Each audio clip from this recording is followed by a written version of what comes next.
Hello everyone and welcome back to Learn CSIT. In today's video, we're going to learn about the basic structure of a C program, one of the most important concepts in C programming. Every C program follows a proper structure to make the code organized, readable, and easy to debug. Let's go step by step through each section. 1. Documentation section.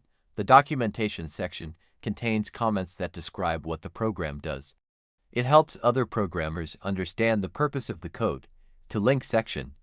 The link section includes header files that provide pre-written functions. 3. Definition section. Here, we define constants or macros using the hashtag define keyword. 4. Global declaration section. This section declares global variables or functions that can be used anywhere in the program. 5. Main function section. This is the heart of every C program. It's where execution begins. It has two parts: declaration part, where variables are declared; executable part, where the actual logic of the program is written. 6. User-defined function section. At the end, we have user-defined functions created by the programmer.